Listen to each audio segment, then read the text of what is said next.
People think, oh, I want to be the next Steve Jobs. And everybody says he was an asshole. He drove either a 911 or an S-Class, and he didn't ever put the plates on because he thought the plates were ugly. So he traded cars every 6 months, and he wore New Balance shoes, and he was a vegetarian, and he always wore black mock turtlenecks. Those external things are maybe visible about Steve Jobs, but that doesn't necessarily mean it caused him to be the great person he is. Most people with black mock turtlenecks, jeans, driving Porsches or Mercedes, and ripping people, they're not Steve Jobs. They're just assholes. Right. Just your regular old common asshole. The difference between Elizabeth Holmes and Steve Jobs is like, Macintosh worked. Yeah, right. Yeah, exactly. Yeah. What's going on, everybody? Welcome back to another episode of the show. Today, I am making friends with Guy Kawasaki. Guy is one of the first marketing experts at Apple from the 1980s. He was there in the room during the Think Different campaign, which was really what turned Apple around at the time. Right before the Mac and the iPod and all that kind of stuff, Apple was actually in a lot of turmoil. A lot of people were thinking that it was going to go downhill. But their marketing department came out strong with the branding of Think Different, and that campaign ended up being wildly successful. Guy was one of the people responsible for that campaign, and he's one of the people really responsible for popularizing the term evangelist within the marketing community, and first starting there at Apple. Now he is currently the chief evangelist over at Canva, which is a multi-billion-dollar design software created out of Silicon Valley. He's a Silicon Valley investor, entrepreneur. He's an adjunct professor of business at UC Berkeley. He's written 15 books, several of which ended up on the Wall Street Journal bestseller list, as well as the New York Times bestseller list. One of the things he's most famous for, and really the first time that I was personally turned on to his content, was the top 10 or the 10 slides included in a pitch deck. So when I was raising money for my company, you got to put together a deck and pitch investors. And Guy Kawasaki has really popularized this idea of 10 slides in your pitch deck, no more, no less. Here's exactly what to put in them. And here's the point font you need to use. Here's the max number of words, and really responsible for simplifying the pitch deck. And if you search Guy Kawasaki, in fact, one of the top recommendations is Guy Kawasaki 10 slides of a pitch deck. So that was the first time that I had heard about him, and then I ended up reading a couple of his books, and then come to find out he has an amazing podcast called Remarkable People. And so this book that Guy and I are chatting about on the show today is called Think Remarkable, which is what he's learned from chatting with the hundreds of remarkable people that he has had on his podcast as well. Guy is quite literally just a wealth of knowledge, dating all the way back to the 70s and 80s.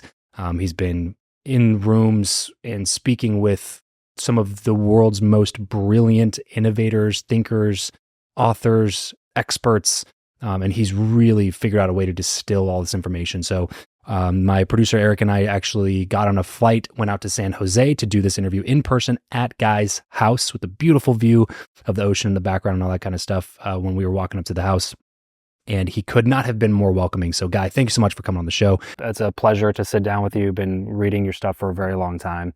You don't look that old. Yeah, I guess long is a relative term, right? Okay. So let's go back in time before we jump into some of the tactical, practical things, and talk a little bit about how you got to this point in your career. And before we do that, real quick, if you are watching, listening right now, before we do anything else, go pick up a copy of Guy's new book, Think Remarkable. He's interviewed hundreds of remarkable people on his podcast about remarkable people, and then distilled a lot of that wisdom and put it into this book. And it's a fantastic guide to get you where you want to go. So Think Remarkable, head over, pick it up wherever you're going to pick it up. Go buy it right now before we do anything else. And now let's reverse the clock.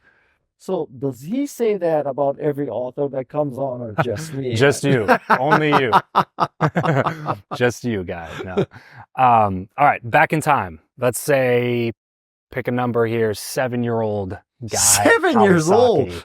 Set the scene for me, guys. 62 years ago. Let's do it. I was born and raised in Honolulu, Hawaii, a lower middle class family. And, we lived in a really sort of, Hawaii is a great place, but, anywhere you live, there's good sides and bad sides. And so I had a very pleasant upbringing. It's not like I had to overcome poverty and I was starving and didn't have clothes. My parents are great parents. And in the sixth grade, believe it or not, this teacher tells my parents that I had too much potential and that I should be taken out of the Hawaii public school system and put in a private school system so that I could go to college. And knock on wood, my parents listened to her and did it and sacrificed. So I got into a college prep school. That led to going to Stanford, and Stanford led to meeting the guy who hired me at Apple, and the rest is history. Wow. So in a sense, I owe everything to that sixth grade teacher because, I might not have made it out of Hawaii, and who knows what the world will bring. Which kind of reinforces Steve Jobs' commencement address, which is you can only connect the dots looking backwards. Right? Who knew? Who knew the changes she was catalyzing in me? And big props to your parents for listening. Yeah, taking some action to do something about it. I'm telling you, back then I'm third generation Japanese American. Okay. So the first generation came to pick sugar cane. Okay. The second generation, my parents, they, real estate broker. Okay. My father worked for the fire department, that kind of stuff, but not picking sugar cane. Yeah, right. One step up. And both of those two generations did everything for my generation. So that's why I got to go to this college prep school and then go to Stanford and, What do you view as the responsibility of each generation in a family? Well, each generation is different, right? So the first generation is survival. Yeah. The second generation is educate your kids. The third generation is don't screw up on what they sacrifice for you. The fourth generation, yeah. And, seriously, like sometimes I think about, listen, again, I didn't have this really like horrible poverty that I overcame, this Horatio Algiers story, right? Mm-hmm. I certainly wasn't spoiled. But now, just because of the work of my grandparents and my parents and good fortune, working for Apple, my kids are never going to have to worry about, the stuff that we worried about. Yeah, right? Where the next meal is coming from. They never have to worry about that. They may worry about what is the next meal. Yeah, right. Not too many options is their problem. Yeah. And so you think, I'm a big fan of Angela Duckworth and grit. Mm-hmm. So how is the fourth generation going to be gritty? Yeah. Like force them to take violin lessons or something? Yeah, that's a good question. Is there anything that you tried to do in that to give them a sense of a chip on their shoulder in some regard, right? You try to communicate to them that the world doesn't owe you anything, right? But it gets harder to do that. This is a high quality problem. Don't get me wrong. Yeah, sure, right? Sure. I mean, it's a high quality problem, but a problem nonetheless. Yeah. Yeah. I do think about it, and listen, the concept that you are in control. That's a delusion. You're not in control. And if any of you are young parents, you think, you know exactly how you're going to raise your kids and what's going to happen. Well, let me tell you something. You're in for a surprise. That's me right now. I'm a young parent. And my son is 4. And my daughter's 3. Yeah. So anytime I sit in the presence of somebody who's actually raised kids and gotten them out of the house seemingly and done a decent job at it, I like to selfishly ask the question, what's your best parenting advice? Oh my God. Well, first of all, you're going to find this a little strange, but my parenting advice is you should have more kids. Okay. And I'll tell you why. All right. Because right now, lay it on me. When you had one kid, you could double team the kid. Mm-hmm. Right now, you're playing man for man. That's right. All right. You get any more kids, it's going to be zone. And that's when it gets interesting. and we have 4 kids. Okay. So they're double teaming us. That's when it gets interesting. And I think, people who are only children, they have a very different outlook on life. And even one-on-one, but when you get 4-on-2, Yeah. you learn that you got to have some grit. Yeah. Yeah. It teaches the parent grit or the kids grit? Both. Okay. All right. So the advice is have more kids. Yes, go tell your wife. I went to California. This guy said his best parenting advice is have more kids. Honey. I'm sure she'll love that. Yeah. Well, we adopted our last 2. Oh, did you? Okay. Yeah, okay. Because we wanted to like have a girl for sure, and then a couple years later, the agency calls up and says, "Well, the same parents had a baby boy. You want him too? Yeah, why not?" Oh, wow. Wow. In for a penny, in for a pound. No kidding. Yeah, in the best way possible, right? Yeah.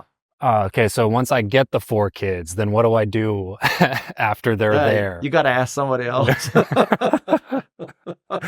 Got it. Or just read this book. Yeah. Well, I don't know.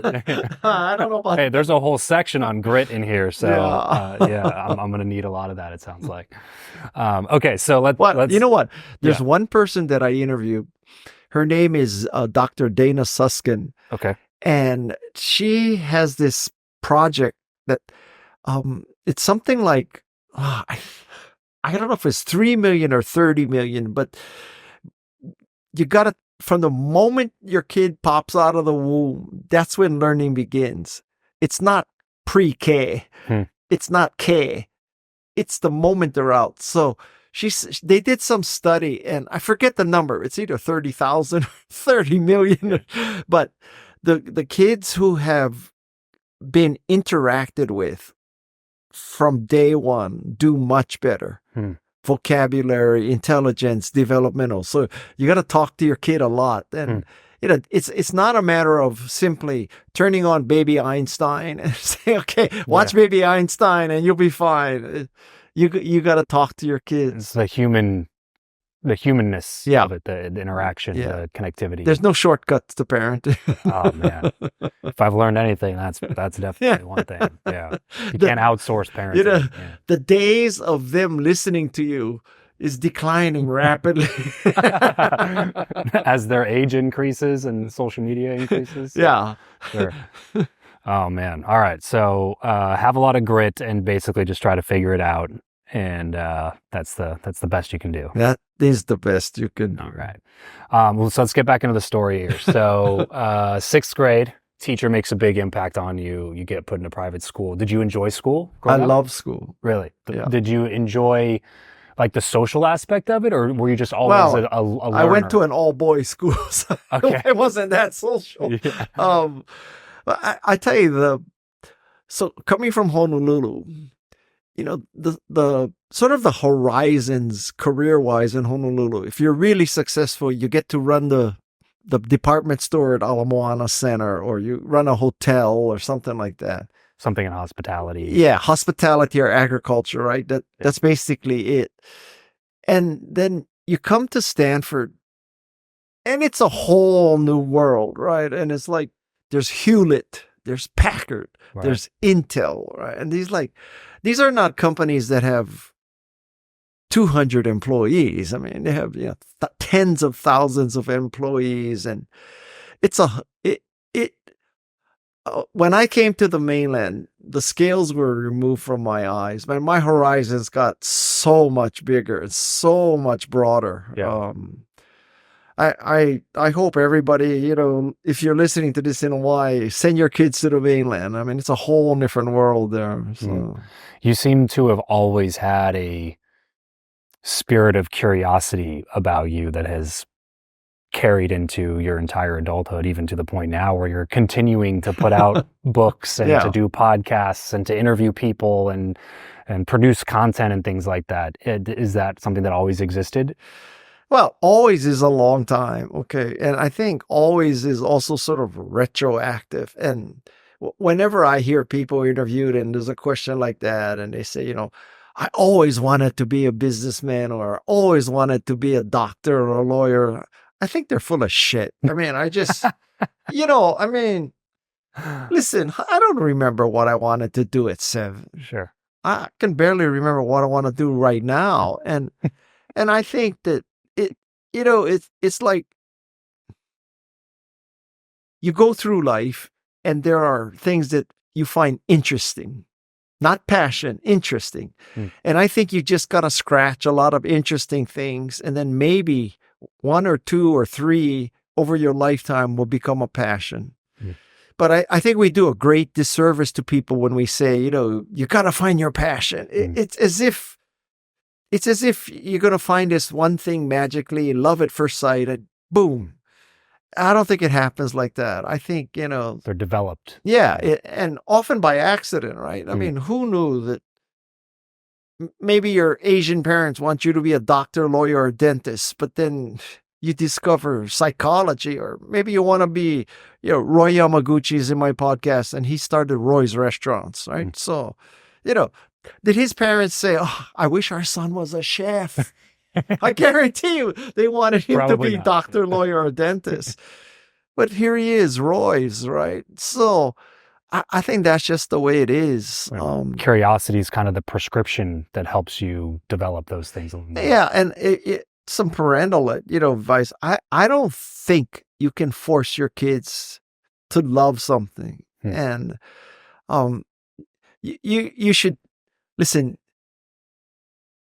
Angela Duckworth, the mother of grit, tells a very funny story about how her father was really the one that was pushing her. Right? Like, you got to be a doctor. And she says, no, I want to start a school for disadvantaged kids. So the story she tells is, so I told him I wanted to be a teacher and do education. And so the next day he comes back and he says, okay, you want to be in education? I want you to be Secretary of Education for the president. Like, Dad, I just wanted to teach kids. Right. I think that's not good. Yeah, sure. But what about getting them to try things though? I think that's the growth mindset, right? Yeah.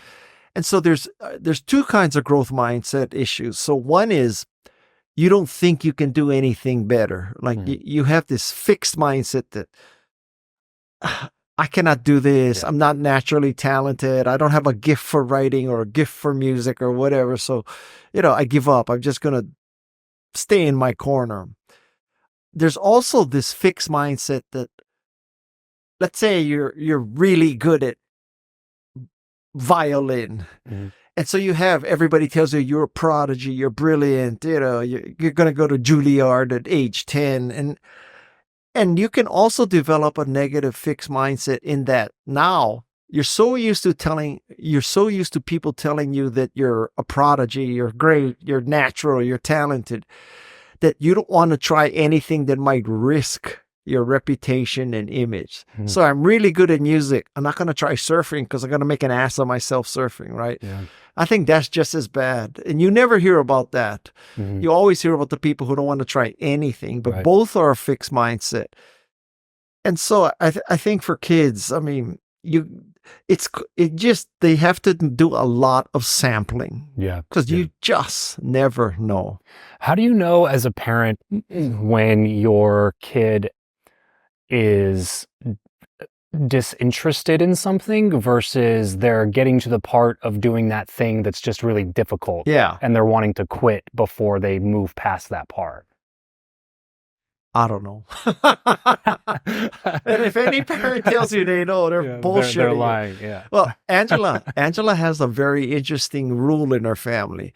It's called the hard thing rule. Okay. So everybody in their family, the kids, had to pick one hard thing. And they had to pick it. Got it. And then it had to require effort to master it. And she said, listen, if you find that, you're not interested or whatever, you can quit, but you can only quit on a high note after you finish something. So if you're taking viola, You can't quit after 2 lessons. Yeah. You got to go the whole series, right? Now, this doesn't mean you can quit only when you've been to Carnegie Hall, but you can't just quit because you're frustrated one day. You got to quit on a high note. Yeah. That's a pretty good rule. I wish I knew that rule earlier. I'm telling you. No, that's a great one. That's a great one. That's So exactly when your son says, I want to try tennis, you say, okay, you trying tennis, but I'm telling you that you're going to go through this whole, summer tennis program. You're not going to quit in the middle of the summer. Like if we decide to start down this path, then you cannot quit until you've reached at least this point of the path, essentially. Because that's the thing, right? Is everything's going to be hard. Even if you might enjoy that thing, it's still, well, like what you talk about in the book that Mark Manson talks about, who's also been on the show, is like it's the shit sandwich that you enjoy. Yeah. Is when it starts getting that. When Mark Manson told me that, the light went off. I said, you know what? Like, you're a podcaster, I'm a podcaster, right? So I spend hours preparing for an interview. We do a lot of editing. We take out all the filler words. Okay. It's not just press record and take that and go, right? So there's a lot of shit work in podcasting. And if you're a writer, there's a lot of shit work in editing. And you got to edit. And, you're sick of reading your draft, right? And people from the outside, they look at that and they think, oh, to be a writer, you just, you get you're at your beach house and it's a windswept beach and your kids are all straight A. They got like 1,600 SAT scores. They're trying to pick between Dartmouth, Yale, and Stanford, and the house is clean and the food is all ready. So you go out and you get your Mont Blanc fountain pen with your 18-karat nib and you get the parchment and your novel flows onto the page.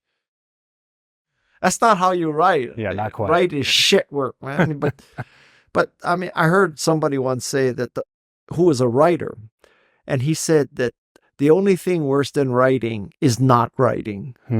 That's what it's like. When you find that thing. When you find that thing. And I think a lot of people, there's this concept called ikigai. Right. And ikigai is this Japanese word for like your calling in life, your reason for getting up in the morning. And I think the Western world has kind of misinterpreted it. Now, I'm Japanese American, but I'm basically American. Okay. I don't want you to think I studied with the Shinto priests, so I got all this insight. Okay. That's like bullshit. Okay. But got it. I'm telling you. So many people say, you draw 3 circles, what you like to do, what you're good at, and what you can make money. And what's in the middle, that's your ikigai.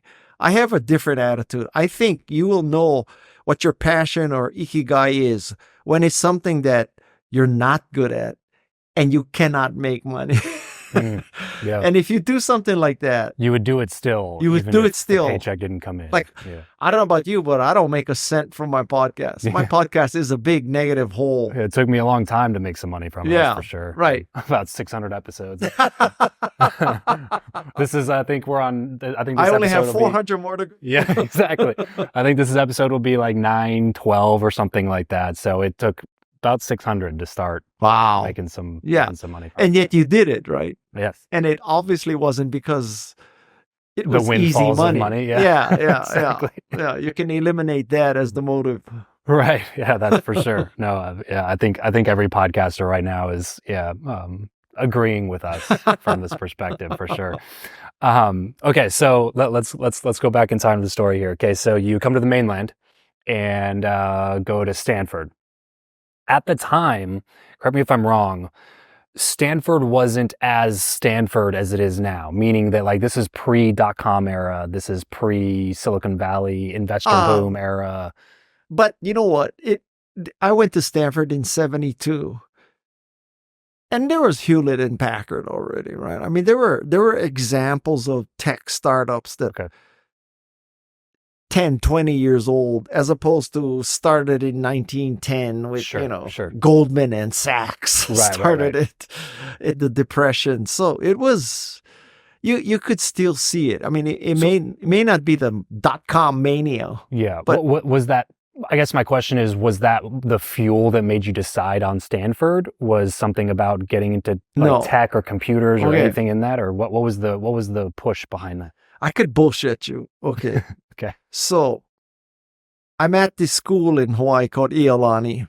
Okay. And it's a college prep school. I swear to God, I don't know why I applied to Stanford. I applied to Occidental, University of Hawaii, Stanford, and Northwestern. Okay. So I got into, I think, every one of them. And so I loved football in high school. Okay. So I could have played football at Occidental because it's, it's this tiny private school, right? Was that like a D3? Yeah, D4. I don't know. Pop one or. So I could have played football there. And so I wanted to go there because I love football.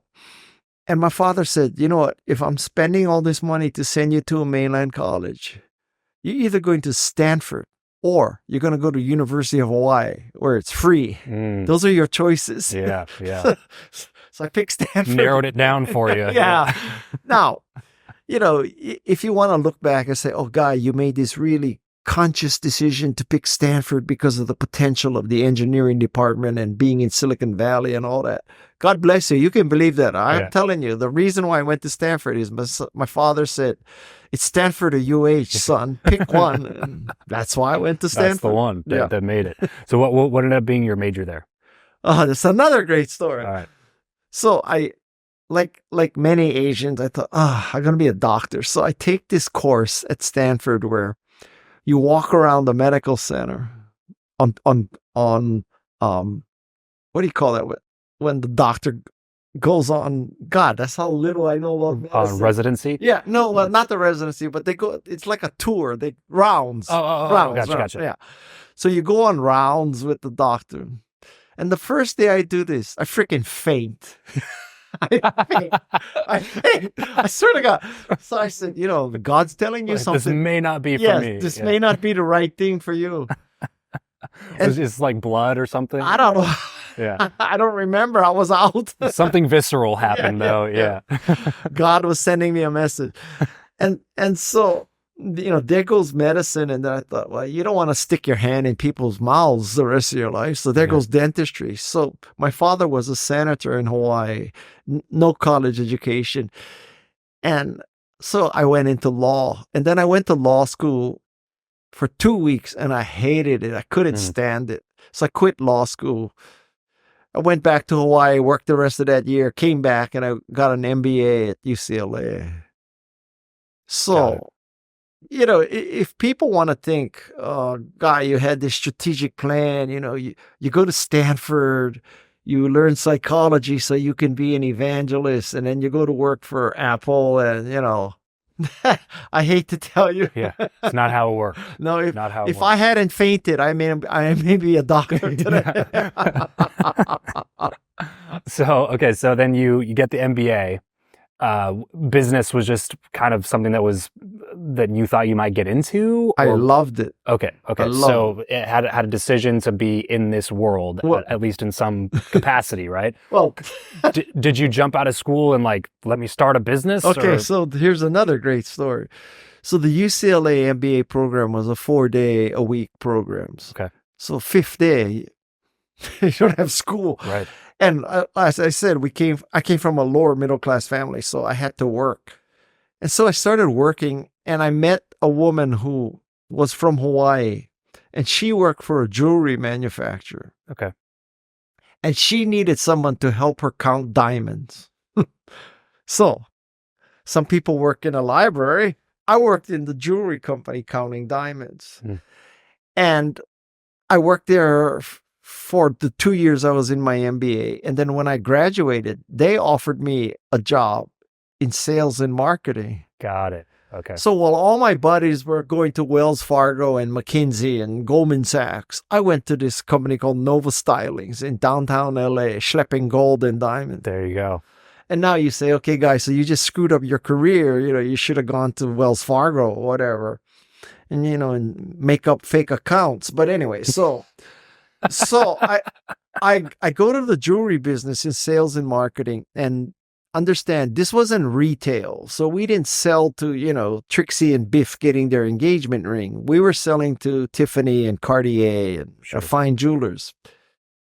And selling to those people is very difficult. I mean, because they're very sophisticated buyers. They're very sophisticated is one way of putting it, but they stick it to you. Okay. It's a very tough business. Yeah.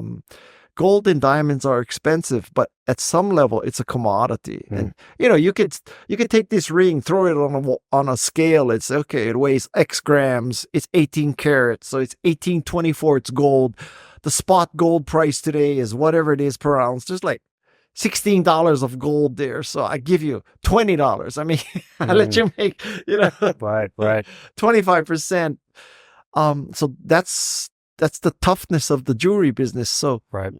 Being in sales and marketing in jewelry taught me how to sell.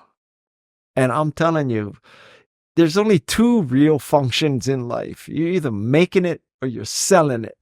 Everything else is bullshit.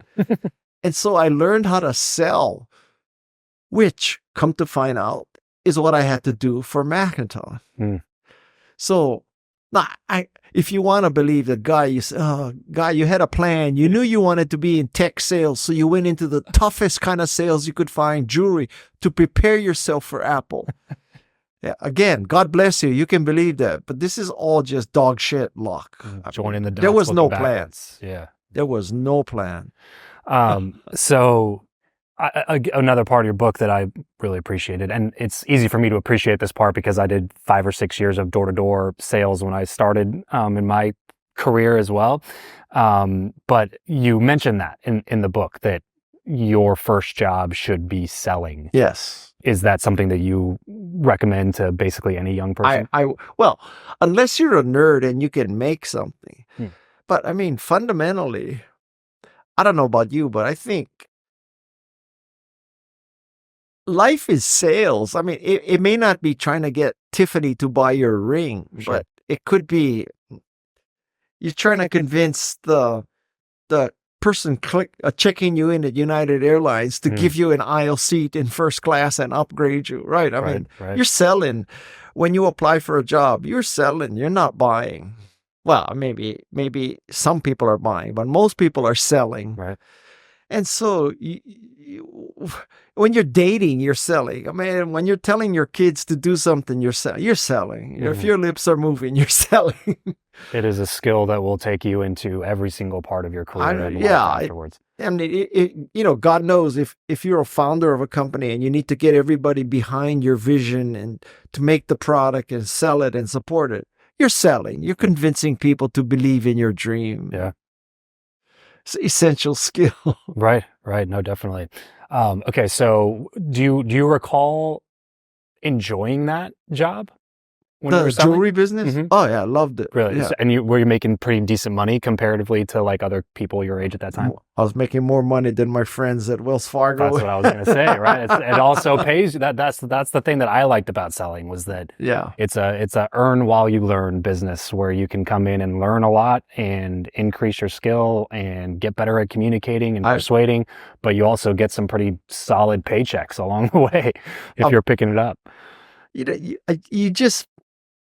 My wife also began in sales for Procter & Gamble. Okay. And they really know how to train you in how to sell, right? So selling Tide and, putting Tide and Bold in some podunk grocery store is not a trivial task. That's a great skill. People underappreciate the ability to sell. Yeah. And that may be even more true today because, a lot of people in tech, their idea of selling is, we need to do A/B testing. Does the blue text sell better than the purple text? If we put the picture in the front or the side, that's not selling. Selling is hand-to-hand combat. Yeah. So. Okay. So a couple years you're doing sales and marketing for this jewelry brand. At what point do you decide to jump back into the tech world or jump into the tech world, I guess, for the first time? Well, I knew that, the jewelry business is a very small business. Yeah. And it's generations of jewelers, right? So you don't have a breakout company, and there's no startups in jewelry, right? Sure. Not like Silicon Valley startups. So I wanted to get into tech, and I had to make a transition, and I went to a small software company because it was the only tech job I could find. And then my friend from Stanford hired me as the second software evangelist in the Macintosh division of Apple. So, and this was late 70s? This was 1983. Early 80s, okay. So I am living proof that nepotism can work out, because I'm telling you, on paper, psych major, dropped out of law school, majored in marketing for an MBA, schlepped gold and diamonds. You would not put those things on a resume and say, that's the guy we need to evangelize Macintosh software. Look at it. Perfect background. He's been selling gold and diamonds. And this is a true story. So my friend, as I go through the interview process at Apple, he says to Steve Jobs, so what did you think of Guy? And Steve says to him, he's okay, but I want you to know, if you hire him and he screws up, I'm going to fire you too. that was my... Hey, well, it says something about that guy that he liked you enough to bring you on board anyway, right? I guess. Yeah. Oh man. So real quick before we move on, I got to ask this question because you were in both of these places and now you live up here in Northern California, but you went to Northern California for undergrad, and then you went to Southern California for master's. You stuck around there doing jewelry and everything. Which one did you like? Which one did you like better? SoCal, NorCal? NorCal. Obviously ended up here. So NorCal has the action in terms of entrepreneurship. And LA, God, every time I go to LA, I get robbed. I swear. Once my wife and I took our baby son and we went to LA, Beverly Hills, we met Rene Russo and, this kind of stuff. We got robbed twice. Are you serious? Our car got broken into twice in LA. Oh my goodness. Now, if you can just stay west of the 405. Yeah. and north of the Harbor Freeway, maybe. Right? Yeah, maybe you're good. If you could just stay in Santa Monica. Okay. Well, even then anymore, I don't know. Yeah. Okay, that was just a selfish question. Okay, so now we move into the Macintosh part of the story. You tell a story in your book about being in the room for Macintosh Think Different campaign. Yes. This, correct me if I'm wrong, but this campaign combined with kind of a new design for the iMac basically saved Macintosh. Because at the time, like it sounds glorious to be like, oh, I worked with Steve Jobs at the beginning of Apple, blah, blah, blah. But this is when people were saying Macintosh is going to go bankrupt. You should probably be putting out your resume to other people. And then this whole thing turns the tides. The iMac comes out, then the iPod, and obviously the rest is history. But you're in the room for this.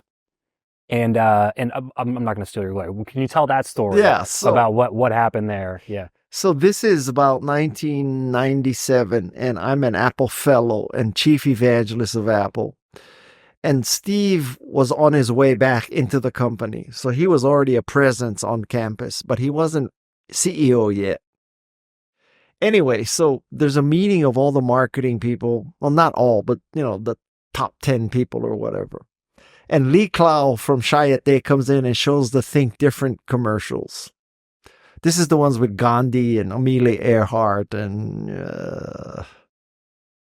who else was it? Einstein, Picasso. And the pitch was that if you think different, you're going to be an achiever. You're going to be innovative. It's not the people who all think the same. They're not the ones who change the world. It's the ones who think different. The remarkable ones. They're the remarkable ones, right? What a name for a book. Think Remarkable. And so he shows these commercials and we love them, right? Truly captures our spirit and what it means.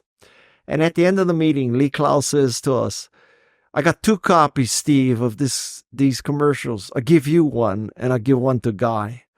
And Steve says, don't give one to Guy. This is like in front of 10 people, right?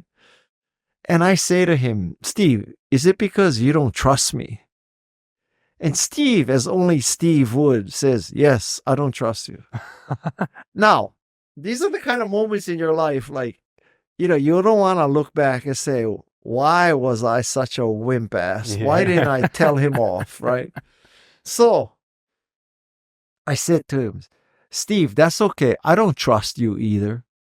It probably cost me $50 million, but yeah, man, I thought that was a tell your kids not to piss off the CEO of the most valuable company in the world if they can help it. Yeah, if it's within your control, probably don't do that. Suck it up. That's a good lesson to teach. Yeah. I gotta imagine a plethora of stories that you get asked about a lot with those kind of early stages of building the most valuable company in the world. Are there any others that come to mind that bring kind of like this like the nostalgic feeling of like, man, those were tough times, but also really great times. They were great times. And listen, working for Steve Jobs was an honor and a privilege. And I would not be where I am were it not for Steve Jobs. I don't know anybody who worked for Apple who says, yeah, it did me harm or. I like the part in your book where you said, be an asshole that. Mission driven. Yes. Yeah, thank you. Be a mission driven asshole. And basically you said, I didn't know anybody who didn't think Steve Jobs is an asshole, but I also don't know anybody who doesn't count it as an honor and a privilege to have worked with him before him. So, I mean, it's not clear to me that you have to be an asshole to be Steve Jobs kind of impact, caliber, right? Sure. But I think many people, they figured out the asshole part. They haven't figured out the visionary part. You know what I'm saying? So, like, true. There's a lot of assholes, but there's not a lot of visionaries, and there are very few visionary assholes. Right. And so it was a great experience, and I lived in fear of him. I think everybody in the division lived in fear of him. Mm-hmm. That someday he would just rip you in public or he would humiliate you, because we saw it done, right? Mm-hmm. And contrary to what you might believe, that's a great motivating factor. Like the fear of being humiliated is a powerful force. Is that, do you think that that's a healthy thing for a culture to feel that way about the leader? I mean, as we sit here now in 2024 and, employees they don't want to even come into work. I mean, they want to telecommute from Bali. I mean, I would like to see somebody tell Steve, I cannot come in. I want to work remotely in Bali. Yeah. Good luck with that. Yeah. Right. That was your last day. Yeah. But he just had such high standards that you learn to expect more of yourself. He was on a mission. Yeah. And if you don't want to be on that mission, then great, go do. And you know what? I mean, it was never a mission about, there are CEOs that you can tell the mission is to glorify them. Steve Jobs wanted to change the world. He wanted to make people creative and productive. He wanted people to buy millions and millions of Macintoshes. It wasn't about him. It was about that. And that's what makes him a mission-driven asshole as opposed to a regular asshole. There's been several biographies, a few movies that have come out depicting Steve Jobs and who he was, the early days at Apple and all those things. How accurate or inaccurate are some of those depictions? I don't go see those movies, and I don't read because... when you had PTSD, you don't want to revisit it. It's like saying, how many Vietnam veterans go back to Vietnam? You don't go in search of your triggers. Yeah. I don't want to get any seizures or anything. So, but I believe that when they tell these harsh stories, they're true. He was very hard to work for, very scary kind of guy. But what is the negative about that is that people read that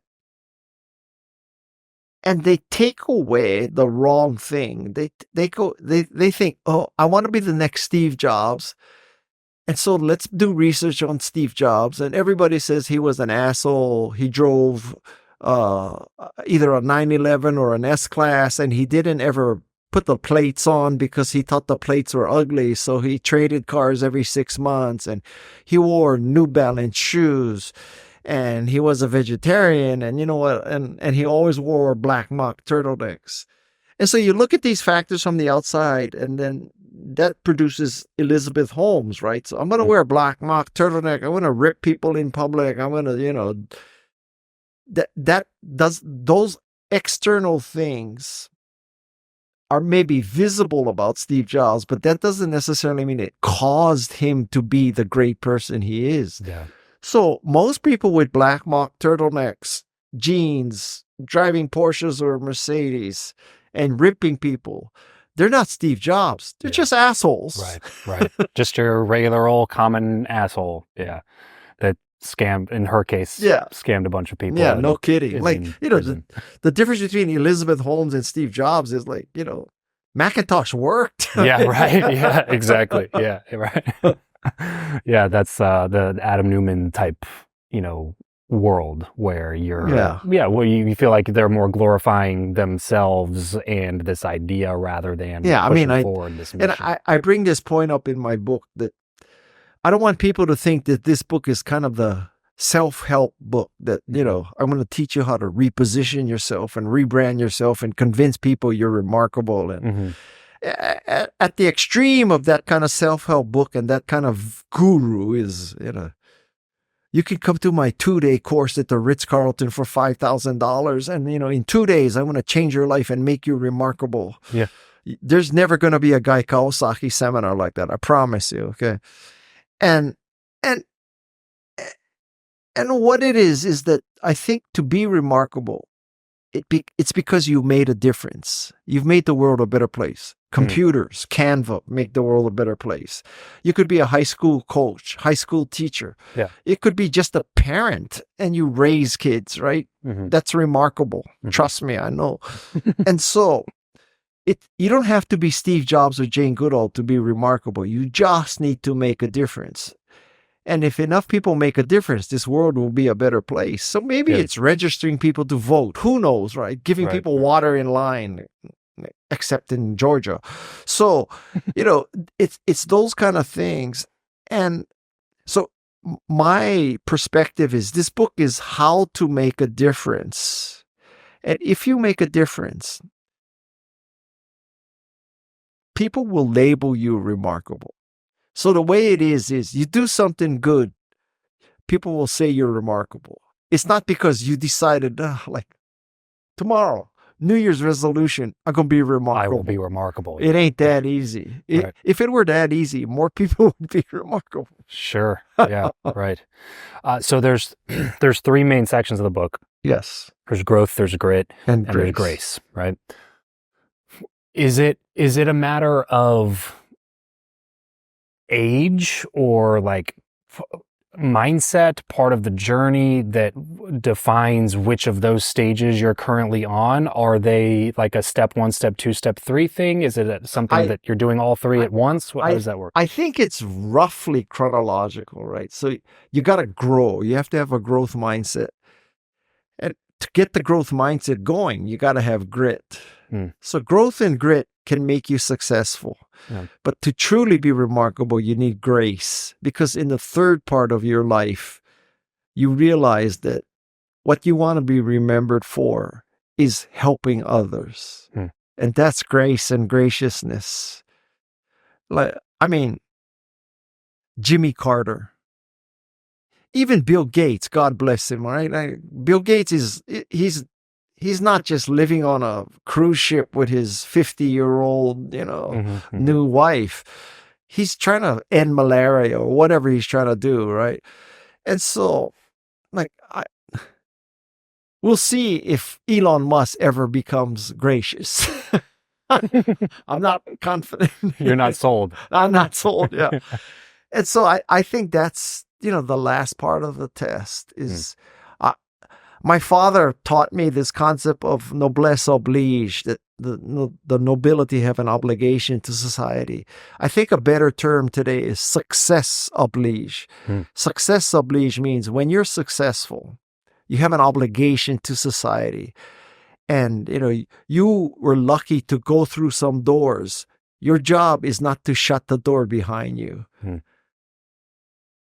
At least you should leave the door open, but even better, you should help more people get through that door. That's grace, right? And that's why people will remember you.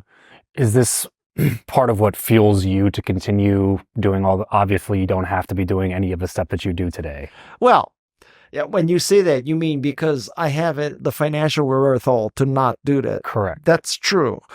But in a sense, I have a different kind of force, which is, well, one is, what am I going to do? Just like play golf all day and watch Fox? I just cannot do that. But I think I have a moral obligation. And I did these 200 interviews and I said, Guy, there's so much great content in there from Angela Duckworth, Stephen Wolfram, Steve Wozniak, Bob Cialdini, Jane Goodall, Stacey Abrams, Margaret Atwood, just go on and Take on a and pick. on. Yeah, right. So there's so much good stuff in there, but you can't expect people to go listen to 200 hours to get that.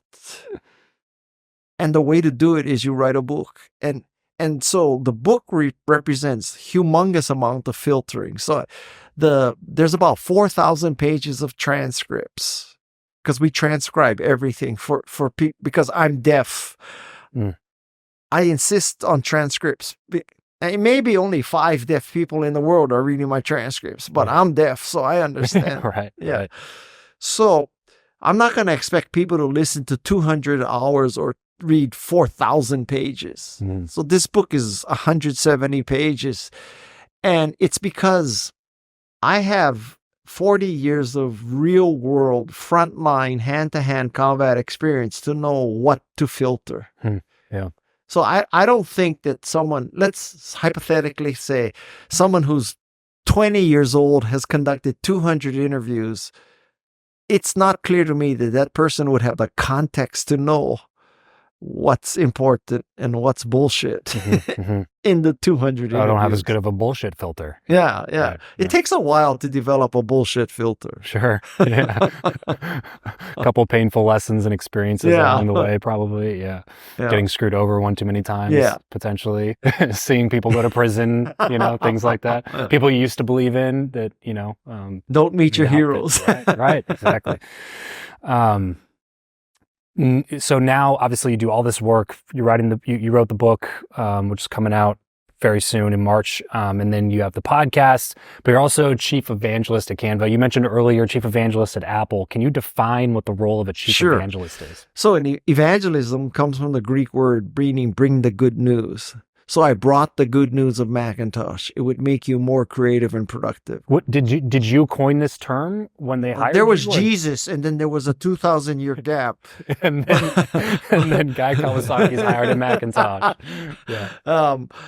No, so it's a Greek term, and Jesus bringing the good news of eternal life. Sure. Well, I mean more in the context of like at a company. Yeah, at a company. The first evangelist was Mike Boych. Okay. He's the guy who went to Stanford with me, who hired me, nepotism.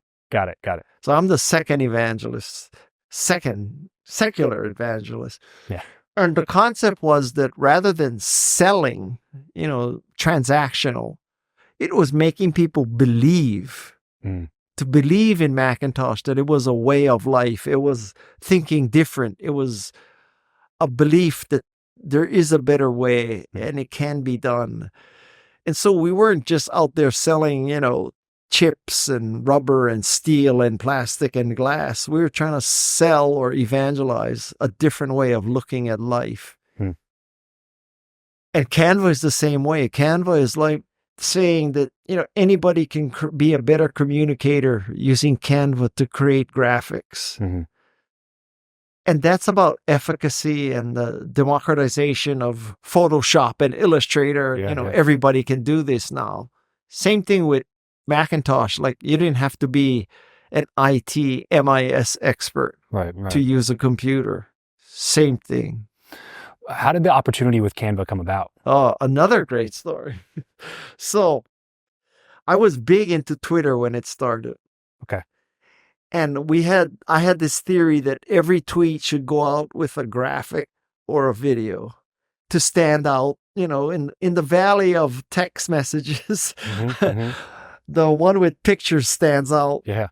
So I was working with this woman named Peg Fitzpatrick, and she would be using Canva to make graphics for all my tweets. Okay. And one day, someone from Canva, one of the founders, Cliff, I believe, saw that I was using Canva to tweet. And he reached out and said, we noticed you're using Canva. We would love to talk to you about, possibly working together.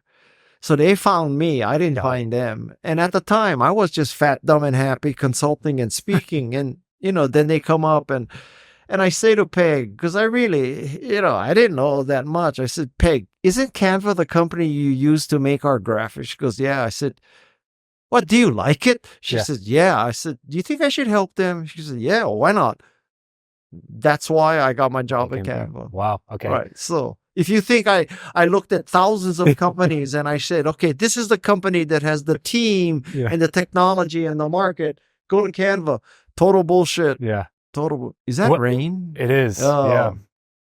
It'll be a beautiful background aesthetic for this. It'll be great. It'll be great. It's funny as a podcaster, we make so much effort. You bring your Rodecaster, you have these great, Shure mics and all that. And then you're going to go and edit and all that. And at the end of the day, somebody's listening in a car with the windows rolled down, going 65 miles an hour, and they're not going to hear anything. They barely hear the voices, right? That's exactly right. Yep. We do it anyway. But we do it because it's our shit sandwich. We got to eat that shit sandwich. That's right. Somebody's got to. Okay. So I know you said that the key to your heart is all about barbecue and surfing.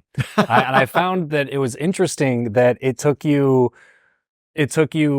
going through a career at Apple and moving away from Hawaii to come to California to then eventually finally get into surfing.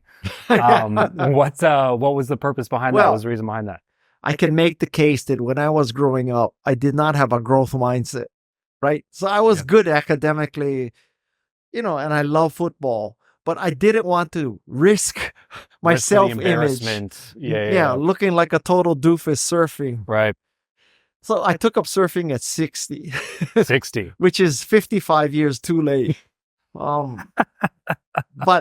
that shows a growth mindset, right? Yes. That you can take up surfing at 60. If you can take up a skill that in a sport at 60, at any sport. Yeah. I mean, is impressive. I guess you could say that about pickleball, but sure. It's not as cool as surfing. No. Yeah. it's not nearly as hard. Yeah. Barbecue. What's your go-to order? You go to a barbecue spot. Oh, well. I've never met a rib I didn't like, actually.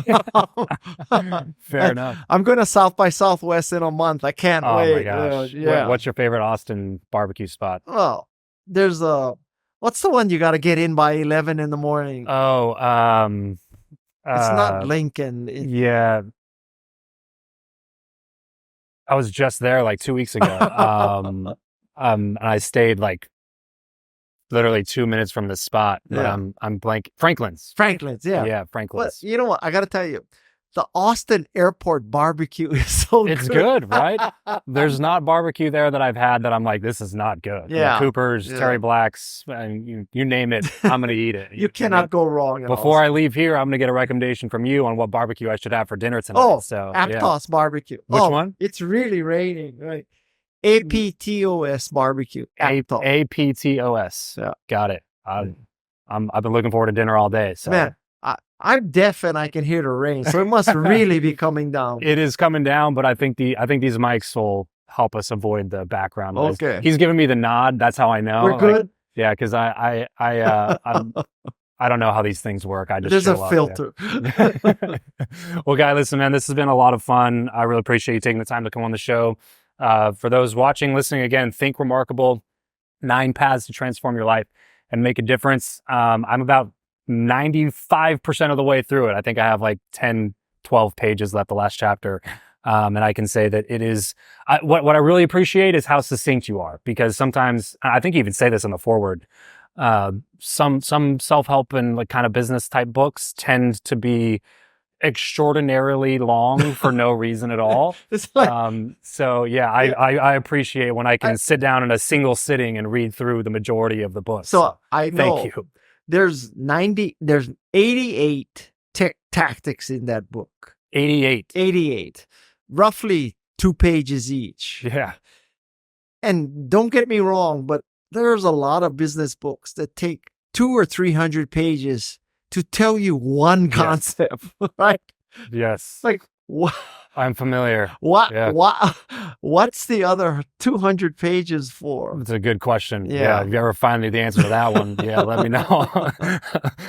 So thank you so much for making that succinct and really easy to, simple to digest, extremely practical, lots of great stories. And like I said, I'm a big fan of your work. Before I go, I got to ask you this question, because this is how I came across your work to begin with, which was the 10-page pitch deck. Yeah. Where did that idea come from? Okay, so I served the tour of duty as a venture capitalist. Okay. And holy shit. I mean, people show up with like 50 slides for a 50-minute meeting. Like, you cannot go through 1 slide per minute, right? And the font is about this big. Yeah. And they read the freaking slide. It was like making me crazy. That's why I'm deaf. It's all the shit pitches I listen to. It's an occupational hazard. Your brain was doing you a favor. Yeah. Exactly. And so I figured out that, there's only about 10. You got to talk about what you do, who you are, what the market is, how you're going to introduce it. It's not 60 slides. And I think that, to use a dating analogy, this world in investing and making decisions, there's a spectrum in dating. So at one end, there's eHarmony, and you fill out 27 fields of psychographic information because you're going to find your soulmate, and you're going to be holding hands on windswept beaches, holding champagne glasses, right? At the other end, there's Tinder, hot, not, hot, not, hot, not. Life is like Tinder. You're going to decide, hey, read this book, don't read this book, fund this company, don't fund this company. And so I think, especially now, you have to prepare people to make Tinder-like decisions, not eHarmony. If I expected people to read 20 pages of that book before they bought it, I'm not going to sell it. Right. They're going to look at the cover. They're going to look at maybe the about the author section and make a decision. Online, they're going to say, 4.9 stars. Right. 1 click in my basket, right? Yep. That's how it is. Appreciate it. So 10, 20, 30 is 10 slides. You should be able to give those 10 slides in 20 minutes, even though you think you have an hour. And the 30 point is to force you to put as little text as possible. As little on the slide as you possibly can put. Yeah, because you don't want people reading the slide. You want people looking back at you. Yes. So just put a few words on the slide and look back at the presenter. That's where the action is. Not, you don't want them, okay.